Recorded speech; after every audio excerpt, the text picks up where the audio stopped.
is Wednesday, and then we're doing Reviews, I thought.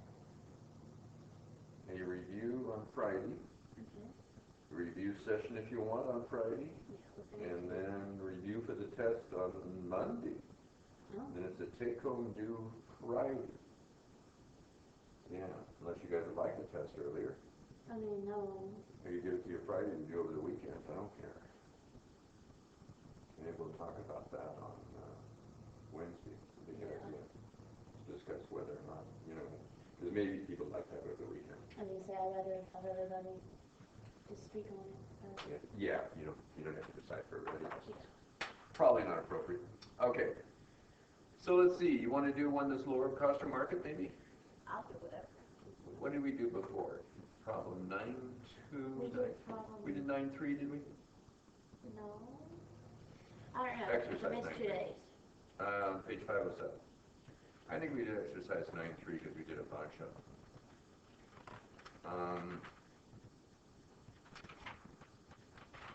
Let's see. Let's try.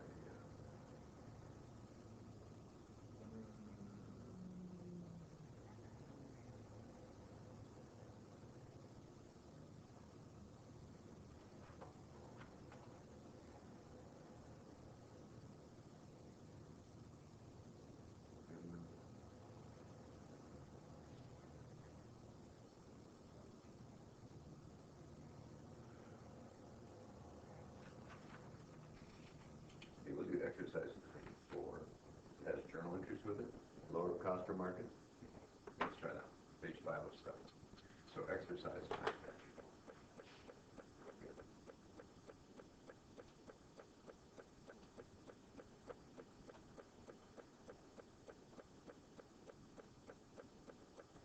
Okay. Anyway, lower cost or market journal entries. Coors Company began operation in 2013 to determine its ending inventory at cost and a lower cost or market. December 31st, 2013 and 14. So here they got cost, they got lower cost or market, and you can see that lower cost or market is less each year, I guess, than cost. So we'd write it down, wouldn't we? Okay. Right. Prepare the journal entries required at December 31st each year, assuming the inventory is recorded at market. Perpetual inventory system is used, right? So we debit inventory when we buy inventory. Prepare the journal entries, assuming that it's recorded at cost, and allowance account is adjusted at the year event each year with a perpetual system. Which of the two methods above provides the higher net income in each year? So what's our journal entry going to be with each of these? So let's do 12/31/13. So this is going to be the first in part A. It's perpetual. So we bought the inventory. We debited inventory, right? Okay. So what we so we do both here is, and then B is also going to be perpetual. But in this one, you're using an allowance. Is that what the difference was? Okay. So we'll leave it at cost. Okay. So what we've got is inventory on the books. It's perpetual. So we debited inventory when we bought inventory. We credited inventory, debited cost of goods sold when we sold it, right? Debit inventory, credit accounts payable when we buy it. True? Okay. So what we've got in inventory then is $346,000 in the books, right? End of the first year, we'd have 346 in there. What do we want it to be if we are going to adjust it to the lower of cost or market? Just 327, right? See it there? So I'd like to write it down. How much am I going to write it down by? 346 plus 327, what's that? 19? 19. Yeah, I think so. Okay. So that's going to be 19 comes out of inventory. So what's your entry going to be, of course? Credit inventory. 19. And debit what? If you think this amount is immaterial, it could go to, I'm writing the inventory down to the lower of cost or market. What do I go to? If I think it is not material, well, where does all the inventory end up anyway when you sell it? Cost of goods sold. So what I would do is I would increase cost of goods sold by the 19. Or if I want, I don't have to go to cost of goods sold. What could I go to? Loss on inventory write-down. Loss on write-down. Make sense? Either one's just fine. Either one. Okay? But either I have more cost of goods sold, less income, or have loss on write-down to market value, right? And that gives me less income too. Either way, I get less income, don't I? Okay? So there's the first year. That's year one. What's year two going to be? Well, at the end of year two, remember what I did in the meantime. I bought a bunch of inventory, and I sold a bunch of inventory. And when I get done, where am I at? What am I going to show at the ending inventory? 410, is it? At cost. Okay. Yeah. Okay. So the inventory will be at cost 410. Right? But I want to write it down to what? 395? Okay.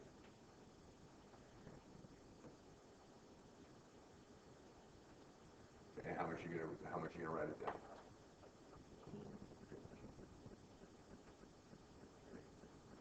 So it'd be debit cost of goods sold again, this time by 15, and credit inventory by 15. Or if you don't want to go to cost of goods sold, you go to loss. But those get closed to retained earnings, don't they? Right? Either the cost of goods sold or the loss. Either one. Okay?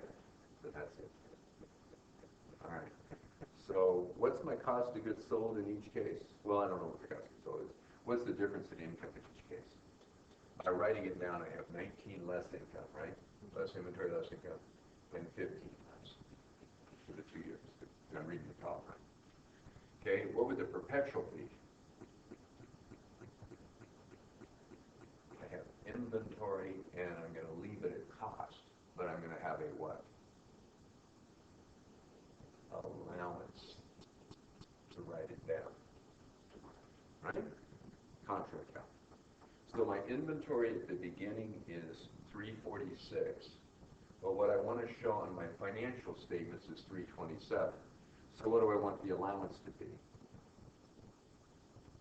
Enough to make the difference from 327, right? How much does that have to be? That's got to be the 19, right? I need 19 in there. So 346 less 19 is going to give me the difference, which is 327 cost of goods sold. Well, or 327 ending inventory, I'm sorry. 327 ending inventory. True? Okay. So what I would do is what? Debit the cost of goods sold for 19, same entry, but I won't credit the inventory. I'm going to leave the inventory at cost, right? They wanted to leave it at cost. So this one's at cost. This one's at market value, okay? So I'm going to debit it the 19 to cost of goods sold and credit the allowance for write down to market value, 19. And I end up with the same place in the balance sheet. And you know what? I've exactly the same place in the income statement. If I want to, I don't have to go to cost of goods sold. I can go to material. I can go to loss on write down. Okay? Exactly the same for both of them. Okay. Then at the end, they say 410 they want to have here, right? But what do I, and so remember they're buying a bunch and selling a bunch, right? Debit inventory, credit accounts payable, credit inventory, debit cost of goods sold. So they want it to be what? 410 less how much? 395. So it's 15. I want this balance to be 15. Now this is going to be different, isn't it? What are you going to have to do? Debit 4 here, right? Oh, yeah. Okay, to reduce the allowance from where it is to where it should be. So it's going to be debit the allowance for write down 4 and credit cost of goods sold for 4, right? Or if you want, it can go recovery of loss. 4. Got it? And we end up at the same place.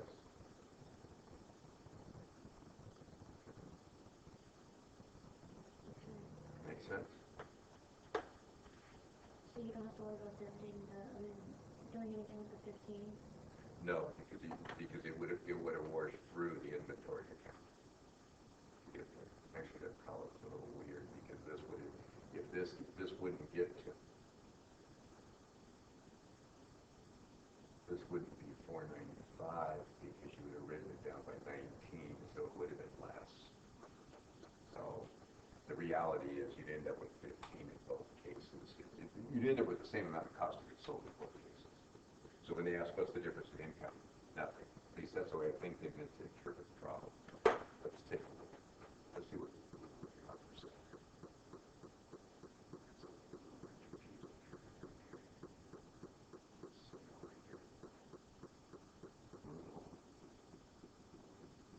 It's really useful to go to the answers after you try and do these. Been doing that?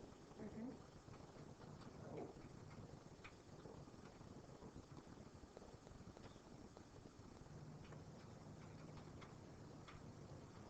So.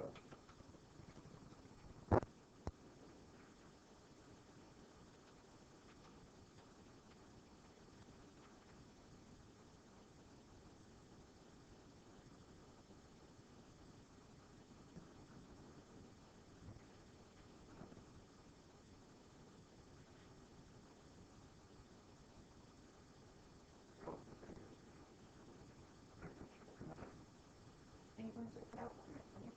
Oh. Where are the answers? Right there. Oh, right there. All right.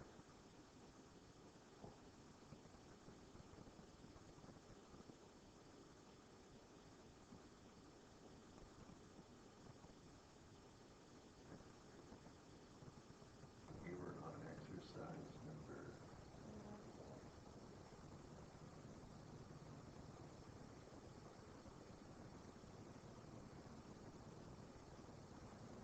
Okay, so they've got 19 and 15, just like we did, right? Mm-hmm.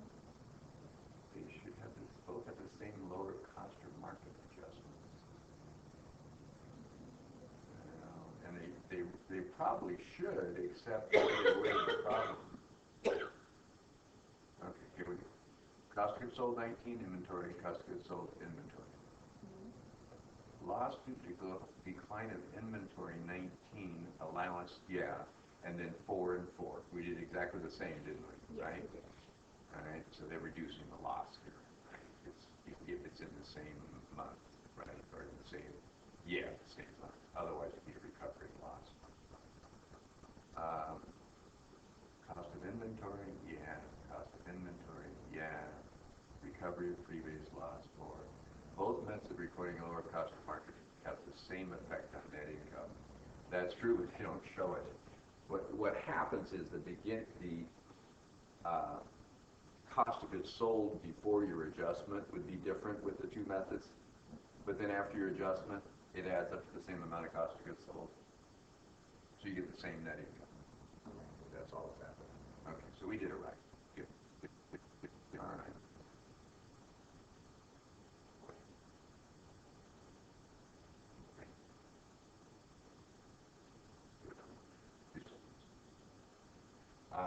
You want to do? Let's try. Let's do 9-2. Okay. On 9-2, tell me for a couple of those items what you would use. What I want you to do is figure out what the value would be on the balance sheet. What would the value be for item D, for instance? Try item D. So let's do D first. What do we want to know? Cost and market, right? So we're going to figure out what cost is, and we're going to keep that separate. We're going to take the lower of cost or market. So then we're going to have 3 estimates for market. What are they? Net realizable value, right? What's net realizable value? Sales price less normal selling cost, right? Right, remember that? And then we're going to have net realizable value, which is that number minus what? Normal profit, remember? And And then we're going to have what?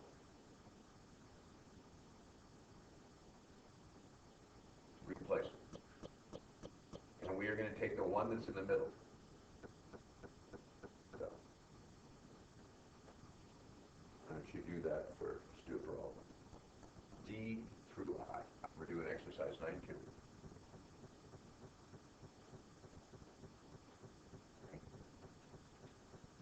So, item D, E, F, G. E, we'll do it for all. F, G, H, I. Go ahead and do it.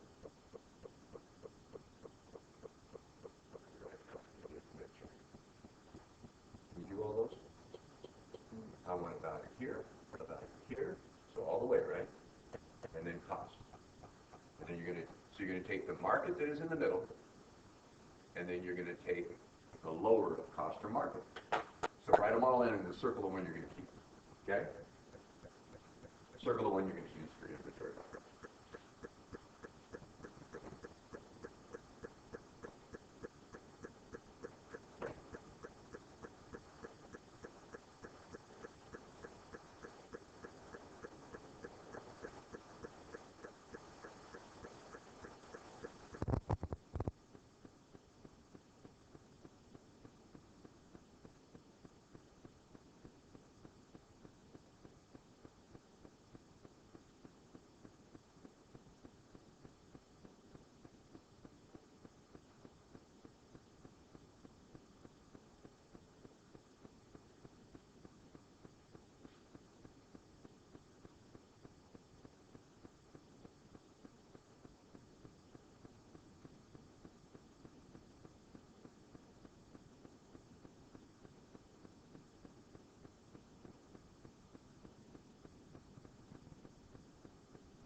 Got it?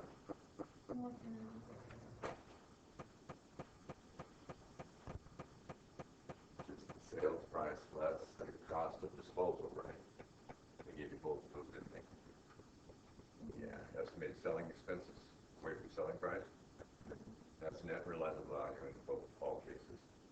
Subtract the normal profit from that amount, you get net realizable value less normal profit. In the replacement, you just copy cost, you just copy, right? It's pretty quick. Just take the one that's in the middle of the three market values. Keep that separate from cost. And then take the lower of cost for the market. You select one that's in the middle.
Okay, on item D, your estimated selling price was 120, selling expenses was 30, so you got 90, right? Yes.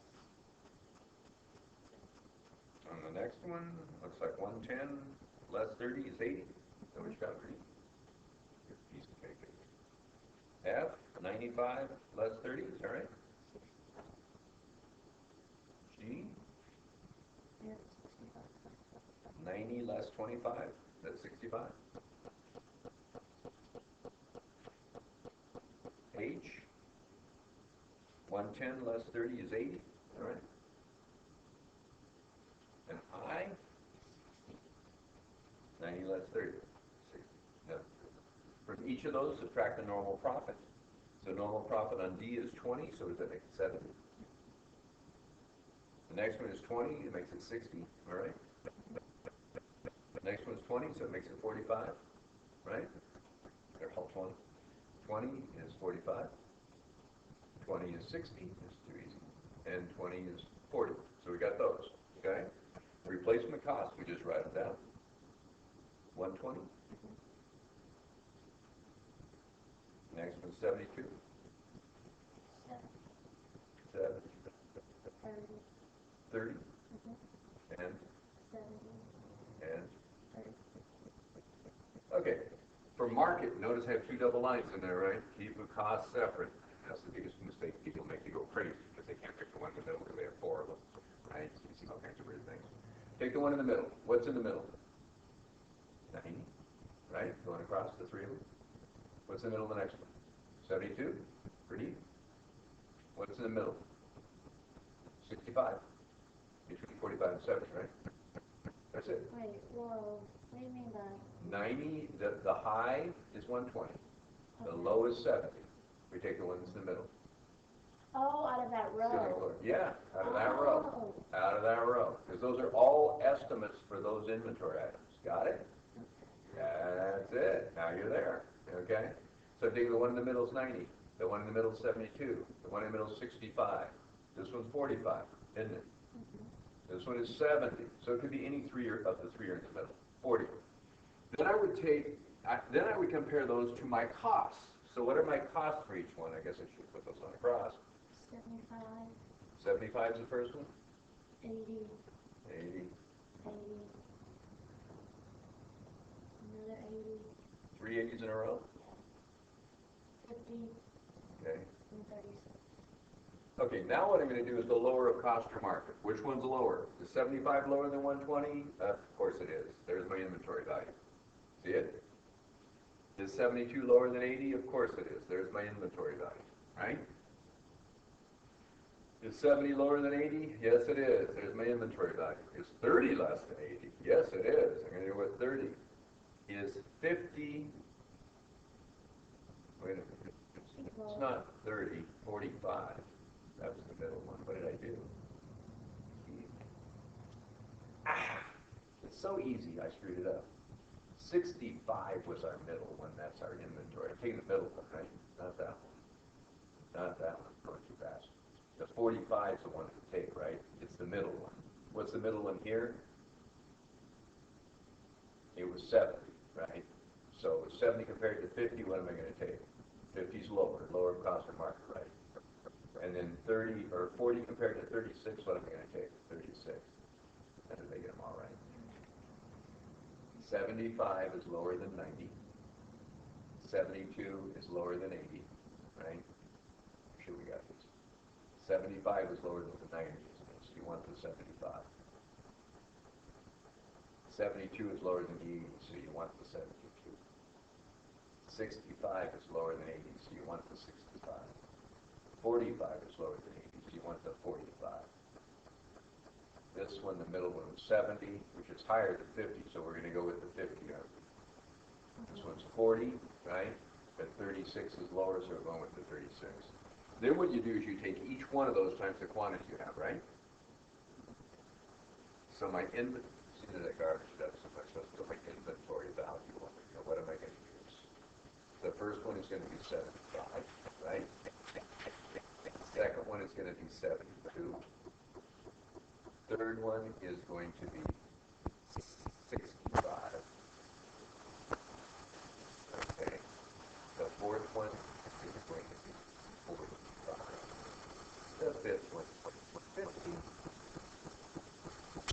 the last one is going to be lower cost of market, 36.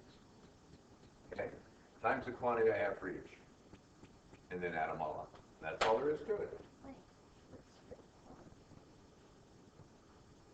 Did they give you quantity? They didn't, did they? I think it No. must be it. But if they had, you take the quantity they have for each item times that, right? And then add the quantity of And all then- of them up together. Yeah, well, total of all. Total. Yeah, total dollars of all. That's it. It's your inventory. What if you do it by your total inventory? Or that's by each individual item.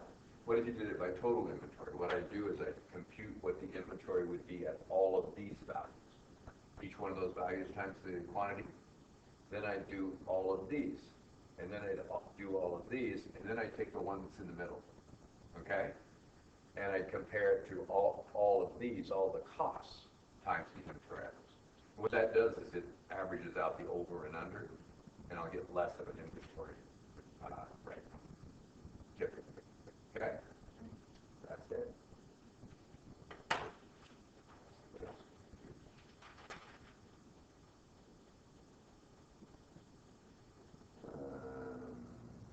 Want to do another purchase commitment? Let's do exercise 9-9 over on. Well, maybe we'll do a relative sales value one first. Exercise 9-8 on page 509. Let's do that one. Exercise 9. Yeah.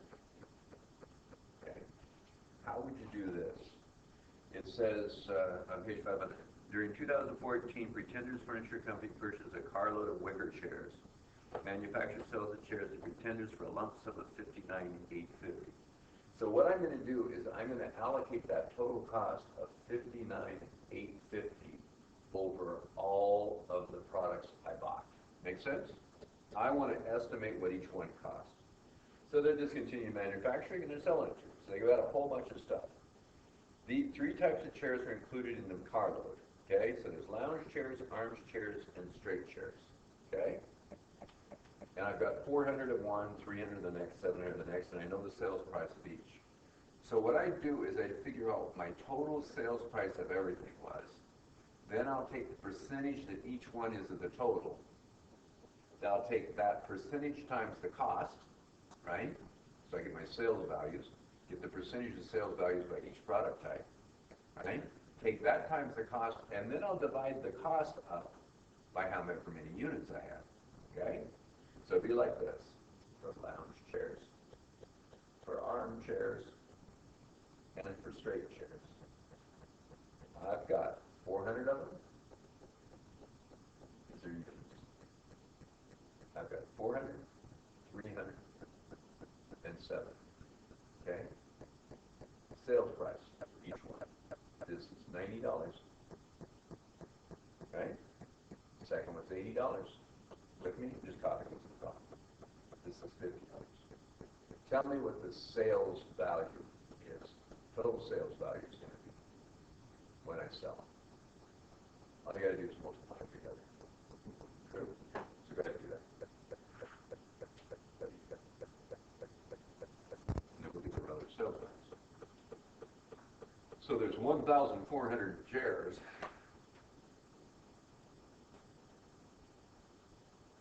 Units, chairs. But what are we going to sell them for? And we'll get the total sales.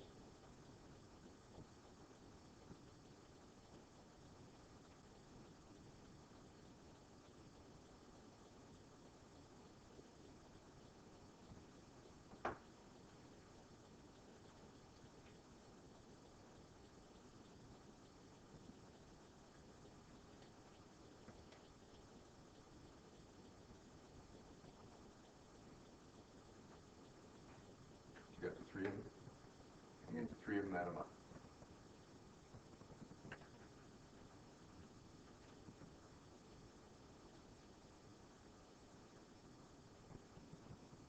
What do you got, 36,000 on the first one? Yeah, 24,000 on the second, and then 35,000. Then you add them up. And 95,000 is your total. All right. And then 95,000 is 100% of itself. You agree with that? figure out what the percentage each other one is. What's 36 divided by 95? 36. Right? Each one of them divided by the 95 total. It's 37.89%.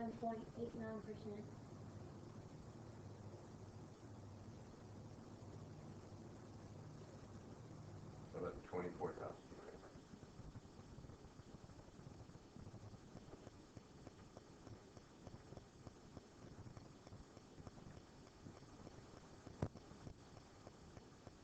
$25.26. And 35,000.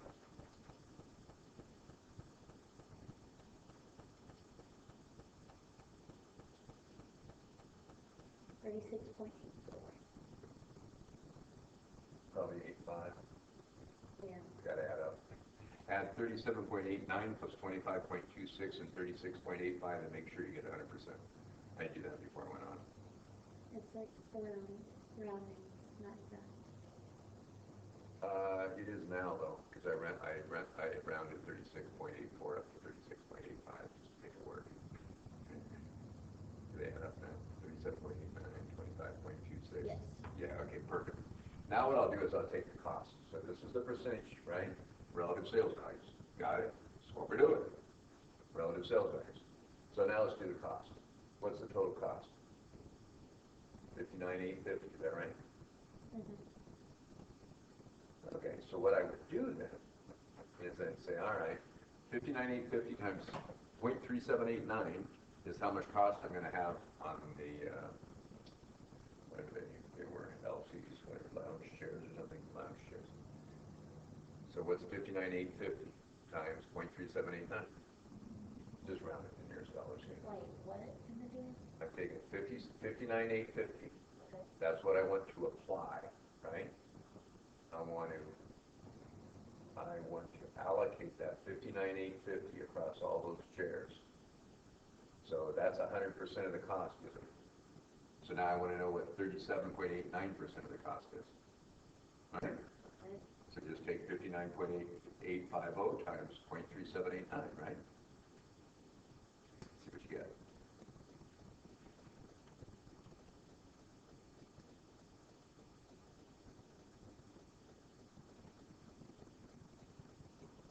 $22,677. Okay, do the next one. 59,850 times 0.2526, right? What's that? That's how much cost we're going to put on the armchairs.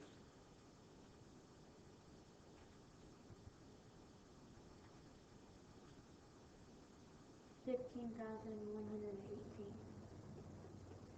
Do the last one.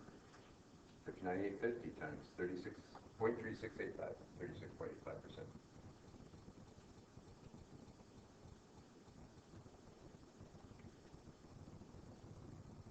$22,054. I'll make it 5.5 so they add up. Okay, add those three together and make sure it's 59,850. All you did was a simple allocation, okay? And allocate costs. 22,677 plus 15,118 plus 22,055. Yes. All right. Now what you do is you take your quantities and divide it. Right? And find out what the average chair costs. Cost per chair. For each one of them. So what's 22,677 divided by 400 shares? What is it per share? 22,677. Sure. That's how much it costs we put on lounge chairs, right? Divided by the 400 lounge chairs. What do you get? Makes sense? 56.69. 56.69 is what those cost each, right? 15,118 divided by 300 for the arms chairs, isn't it? There's 300 of those. We think they cost 15,118. What do they cost? A little less. You only put $80 instead of $90 on them. So, Sales price. We're gonna have the same gross profit percentage of everything. Is what we're doing here.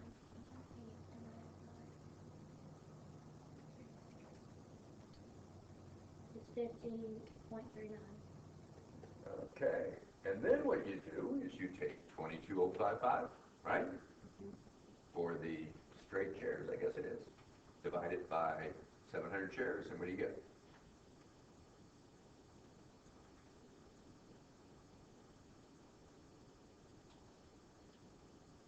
31.51 really.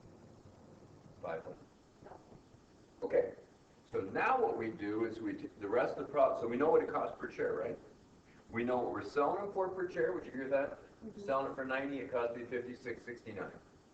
Selling for 80, it costs me 50.39. You with me? Selling for 50, it costs me 31.51. Okay? See what's going on. And then it says they sell 200 lounge shares, 100 armchairs, and 120 straight shares, and they would like to know what? What is the amount of gross profit, and what is the amount of inventory of unsold shares? Let's do the gross profit first. What's it going to be? Okay, you tell me what's the gross profit per share. You do that? What do you sell the shares for? The lounge chairs. Well, lounge chairs, $90. What do they cost? $56.69. Yeah. What's your gross profit? The difference. Good. Right? When I sell one, my sales price is 90. Sales is 90, right? Debit cash credit sales maybe. Debit accounts receivable credit sales. And what's my cost going to be? Debit cost to goods sold and credit inventory for $56.69. Do you agree with that? So how much is that? What's the difference? 33.31.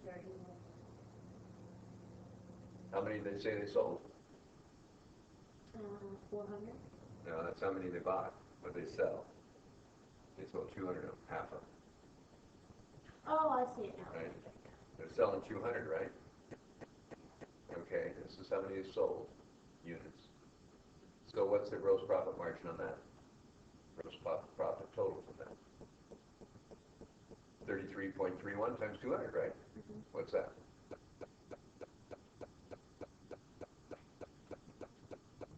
6662. 6662. Yes. Okay. All right. Let's do the next one. $80 for the armchairs. Less 50.39, right? Cost per chair. What's the gross profit on those? It's slightly less for selling them for slightly less, right? What's the difference between those two? 80 and 50.39.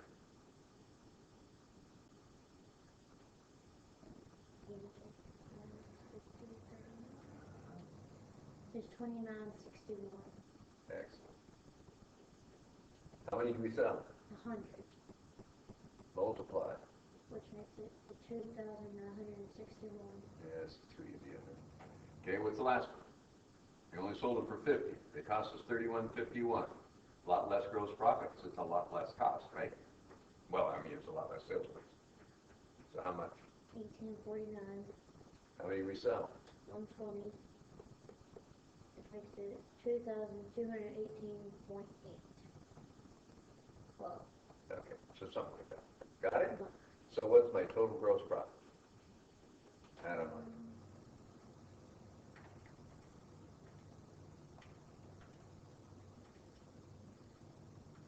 You could ask for total sales, total cost of goods sold. You can compute those two, couldn't we? Just the quantity sold times the sales price, the quantity sold times the cost of goods sold. And the difference between those two would be the gross profit, right? Could have done it that way too, couldn't we? But this is more direct. What do those all add up to?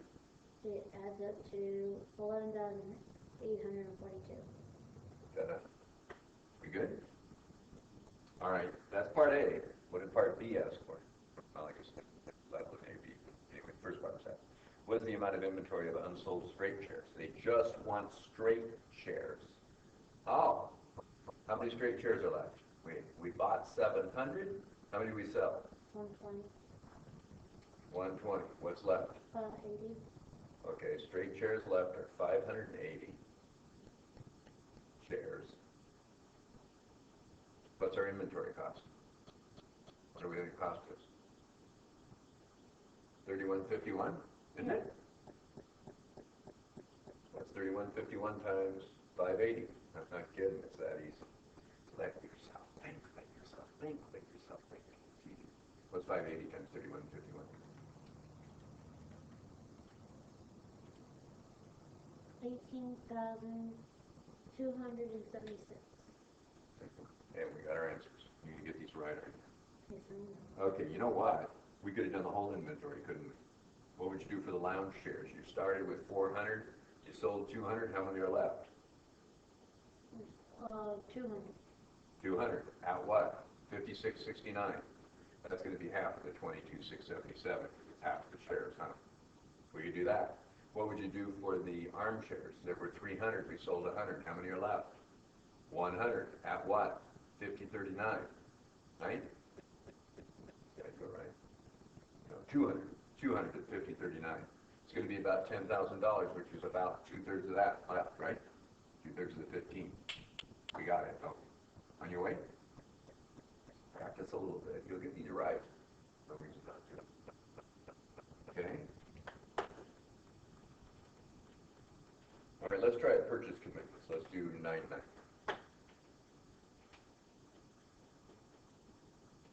These are all the ones we did earlier, so why not? Okay, it says Marvin Gaye, huh? Company has been having difficulty obtaining key raw materials for its manufacturing. Therefore, it signed a long-term, non-cancelable purchase commitment with its largest supplier for raw materials at agreed upon price of 400. At December 31st, the raw material had declined to a price of 365. Now, would we record anything for the 400, seeing as they have not delivered it yet? Of course not. But what about the decline of 35,000 from 400 to 365? It's a loss, isn't it? But it's not realized because we haven't bought it yet. So guess what we call it? Unrealized loss. Nice spelling. Unrealized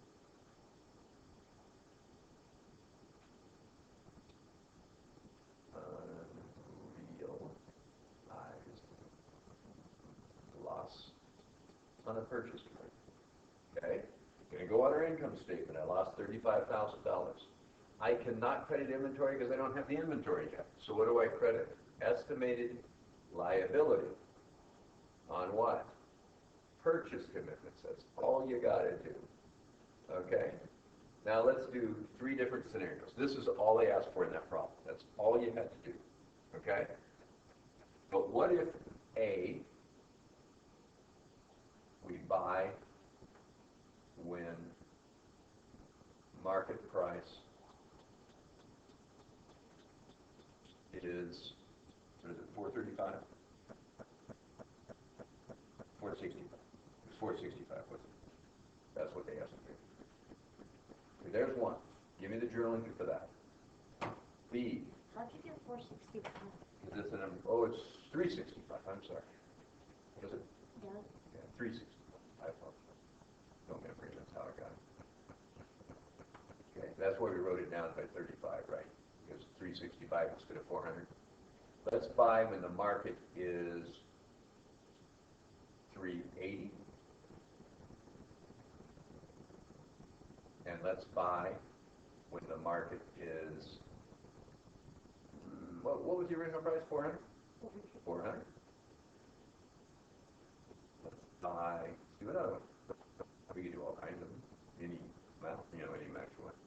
Buy when the market is 415. There we go. Let's try that. What do you want to record? Okay, if it comes in at exactly the 365, what would we do? What are you going to credit cash for? No, would you agree to pay him? It's a purchase commitment. What did you agree to pay him?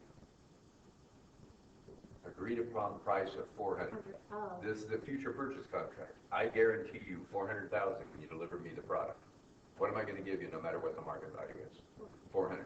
You get your value locked in. What do I get? My value locked in. What if the price goes down? I lose, you win. What if the price goes up? You lose, I win. Got it? So it's going to happen. But it's inventory, so we're not going to recognize a gain on inventory by just holding it. We're going to recognize the gain when we sell it, right? If the price goes up, I'll probably get a better sales price when I sell it. Think it's supposed to? Maybe. Okay, we don't. All right. So how much cash am I going to give you? 400,000. What do I need to get rid of? I'm going to record inventory of how much. The market's only 365. 365. What don't I have anymore? I paid you, so I don't have the liability anymore. Get rid of the estimated liability. Got it? On purchasing. Okay. It worked out perfect because I guessed right on the market value. You see that? I just got rid of the estimate, the estimated liability. Recorded the inventory at what it's worth and recorded the cash out that went out, right? Now what would happen if it's worth 380 when I buy it? Until it gets above 400, I can record it right back up to the 400 when I buy it, right? Because that's actually what it is when I buy it.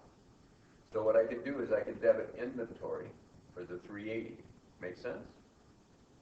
What am I going to credit cash for? What am I always crediting cash for?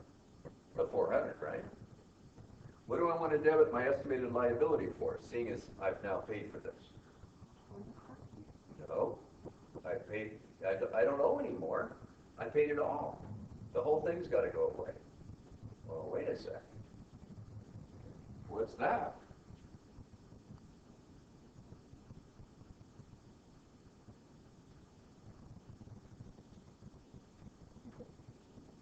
That's a recovery of unrealized loss, right? Recovery of loss. For how much? It went back from 365 up to 380. Now that's at the time I buy it. I can't recognize a net gain, but I recognize a loss of 35 netted with a gain of 15 is I lost 20, didn't I? How did I lose 20? I paid 400 for inventory. There's only 380. See it? Mm-hmm. What if it's 400? Now I'm going to debit the inventory for 400,000. I'm going to credit cash for 400,000, but I'm not done, right? What do I still have? I still have that estimated liability on my books, don't I? Got to get rid of that. Estimated liability goes away. How much? 35. And how much recovery do I have this time? Recovery of loss, 35,000. So I didn't have the loss after all. I recognized it in 1 year, and then I didn't have to do it the next year, or in 1 month, and do it the next month. What if it's 415? Be careful. You could not record the inventory of more than you paid for it. So what's it going to be? Debit inventory, 400,000, right?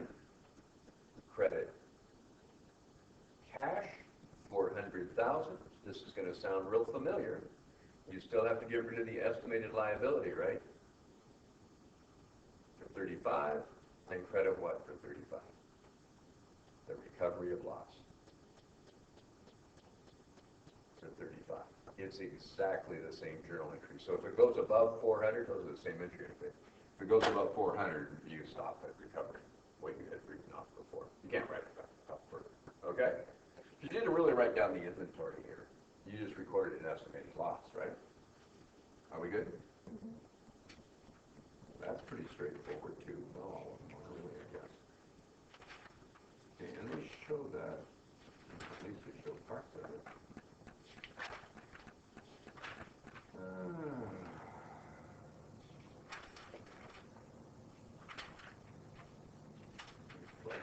Different things here.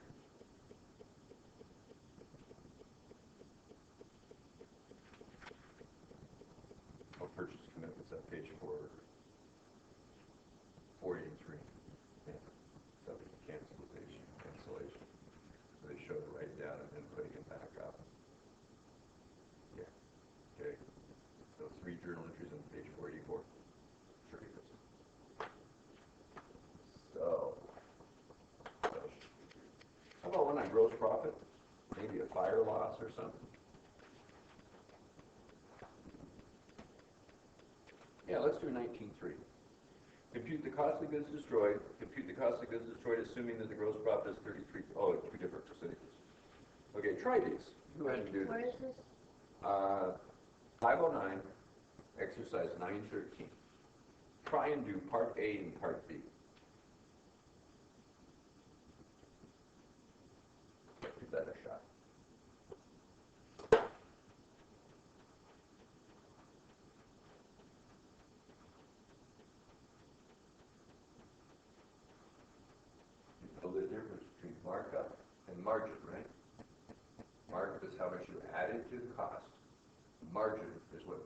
gross profit is of sales. Remember that? So that's what you're doing on this problem. And the two parts of it, they did it two different ways.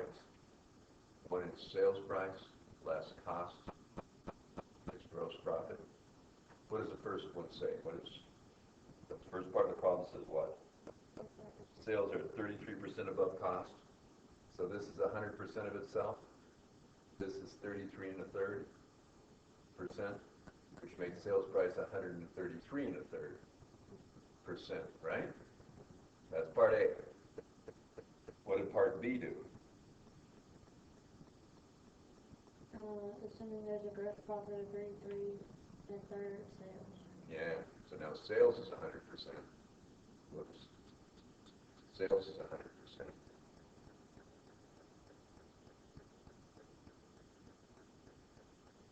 This is 33 and a third percent.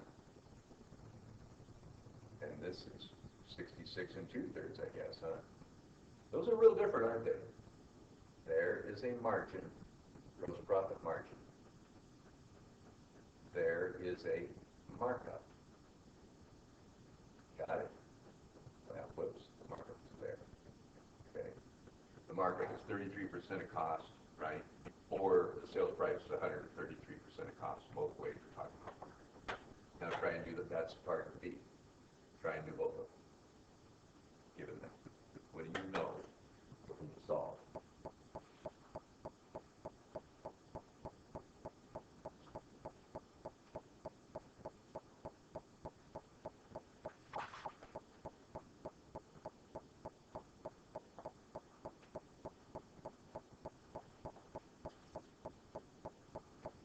This is really fun, huh? Great. Come on. Might as well say it.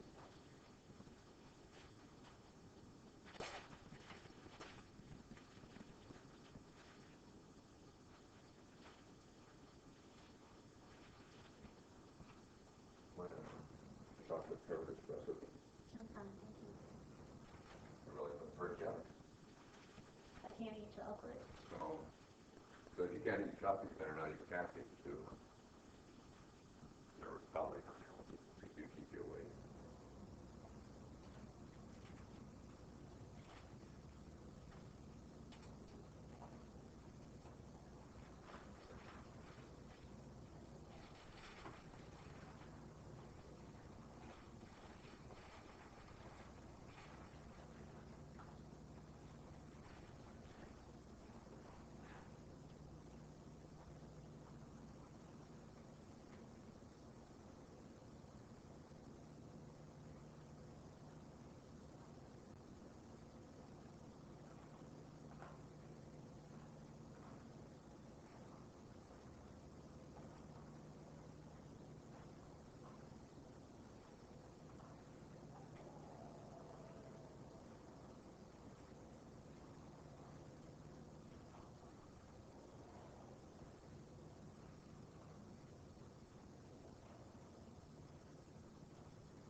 Making progress?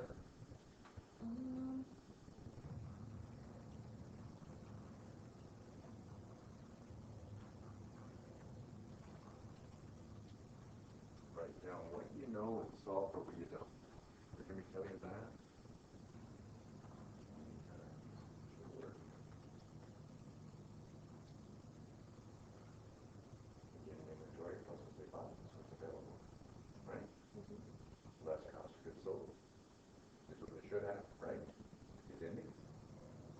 Compared to what they do have, and that's your loss.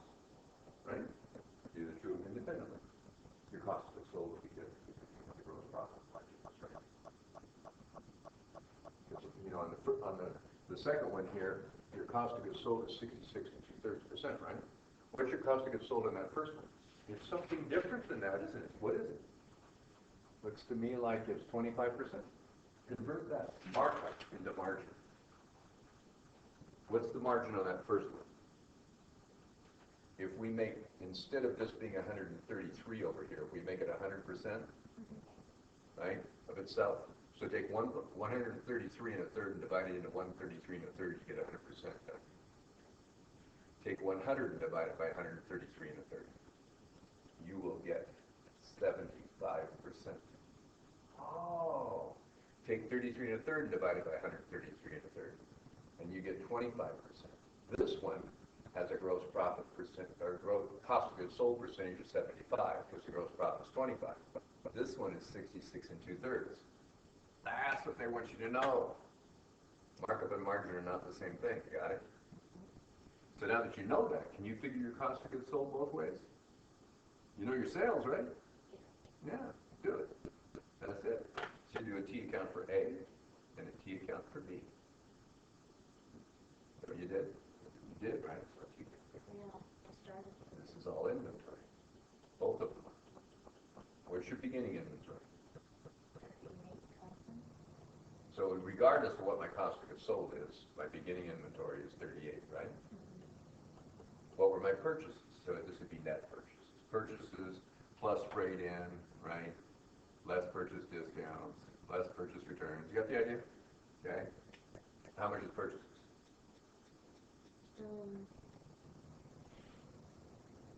2,400. Whoa. Like purchases 72,000. All right.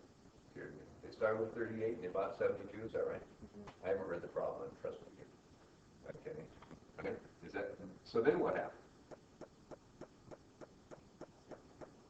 So it's cost of goods sold, right? And they didn't give you much else, I don't think, did they? No. They gave us freight in. Oh. What do you want to do with? Oh, they give us other stuff. Yeah. Ah. They use that stuff, don't you? Yes. Okay. All right. What else did they have besides purchases? They had beginning inventory, then they had purchases. What does freight in do? Isn't that more? Mm-hmm. That's more cost, right? Freight in. Freight out would be cost of sales, wouldn't it? Freight in is part of the purchase price of the thing. How much is freight in? It's 3,400. Yeah, you better add that in there. What else do we have? You have purchase returns and allowances. Oh, that's stuff we returned. That's a credit, isn't it? Credit to inventory if we returned it. That's return allowance. Okay. In both cases, you'd have that, right? All right. And? Sales were made at 33 1/3 above cost and totaled 100,000. Ah, so sales are 100,000, both cases, right?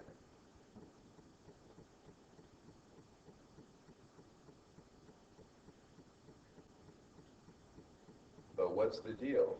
In A, what's the gross profit percentage? 33. Well, that's as a percent of cost. What is it as a percent of sales price? 25%. They said 33 1/3% is the gross profit as a percent of the cost. So you make the cost 100%. The gross profit's 33 1/3%. Guess what? The sales price is 133% of cost. What you want to do is convert that into a gross profit percentage. And how you do that is you take the 33 1/3, divide it by the 133 1/3, and you will get 25%. So what's the cost? 75%. 100 less 25. So it's 100,000 times 75%. What's my cost of goods sold? $75,000. That's what it is in A, right? Mm-hmm. Debit cost of goods sold, credit inventory, right? Okay, that's cost of goods sold. That's all there is. What is there in B? This time, what is the margin? It's set as 33 1/3% of sales price. So I know my margin is what? 33 1/3%. What's my cost? 66 2/3%. So that's $66,667, isn't it? It's gonna be $67.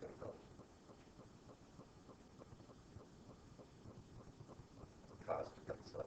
This is too easy. What would my ending inventory be if none had been damaged by the fire? 38 plus 72 plus 3,400 in the first one, right? Less 2,400 less 75,000. What do you get?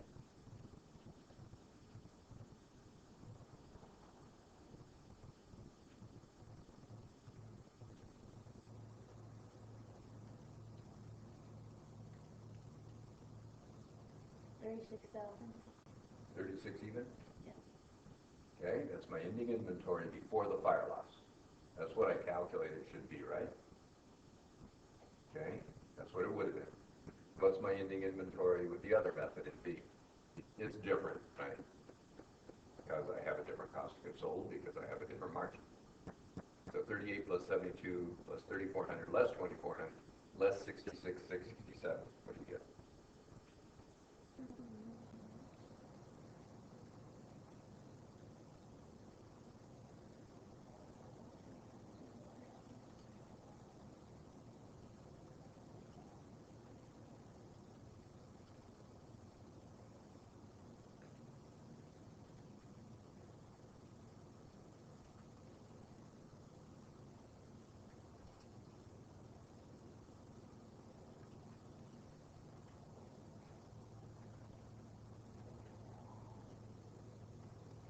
$44,333. Okay. Now, how much do they have after the fire? They had goods costing $10,900, a little less than damaged by the fire. That's their inventory after the fire, right?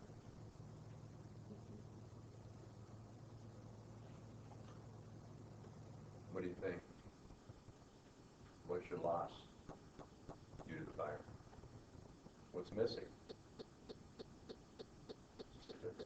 Or you can think of it as the credit. Actually, you can do it that way. That'd be better. What's the credit got to be for the loss? 25,100. 25,1. Ta-da! You got your loss, don't you? What's the loss over here? You take 44,333 less the 10,9 we have in the inventory.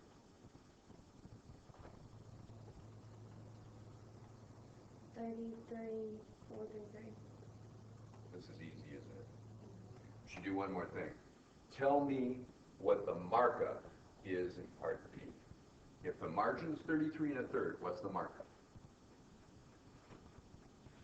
All you're going to do is you're going to convert the cost into 100% of itself, right? So what is the markup here? If this is 100%, then this must be 50%, right? 33 1/3 divided by 66 2/3 is a 50% markup. A 50% markup equals a 33 1/3% margin, just like a 25% markup equals a 33 1/3% margin. When you do one more problem, make sure you got this. Do 9/11. Exercise 9/11.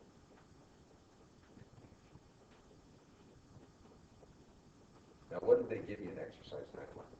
They say all these are expressed as gross profit percentages. So for a gross profit percentage of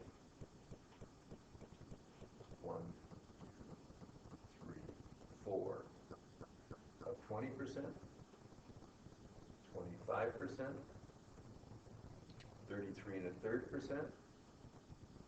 We already know two of these. We just used two of them, right? And 50%. Can you tell me what those would be for their markup percentages? That's what it's asking for. It's a percent of cost. These are a percent of sales price. You want to know what they are as a percent of cost? Can you do it?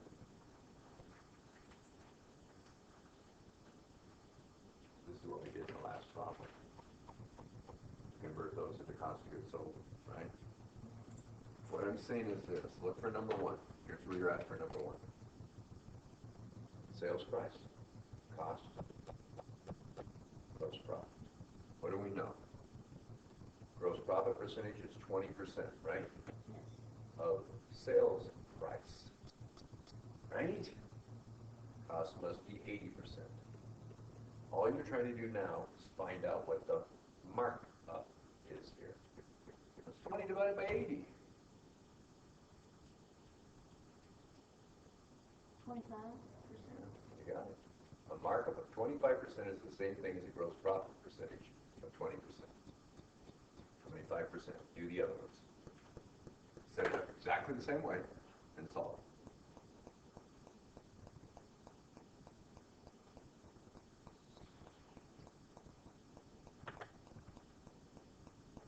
Sales price, cost, gross profit. What do we know?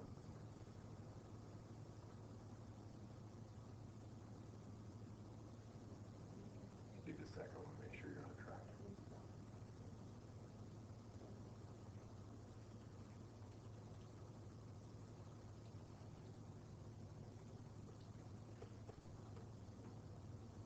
What'd you get? I got 33 and 30. That's exactly right. We just did that one for the other problem, right? If gross profit is 25%, its sales price is 100% of itself, because it's gross profit as a percent of sales is the margin, right? Gross profit margin. That makes cost 75%. Did you divide 25% by 75%? You did, right? You get 33 and a third. Ta-da! 33 and a third percent. You know it. Do the next one. The other two.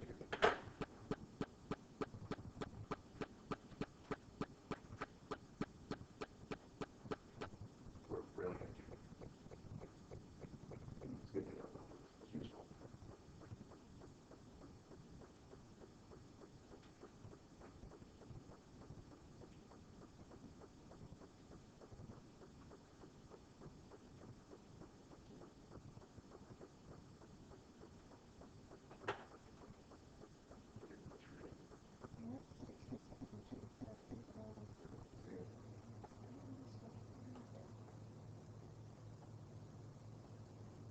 We've got 33 and a third.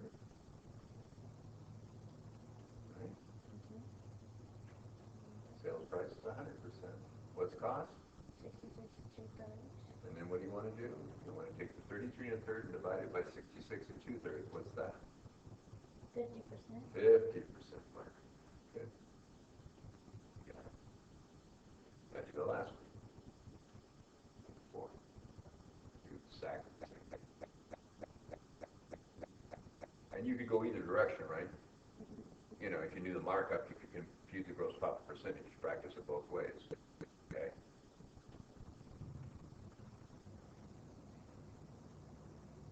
So we got 50%.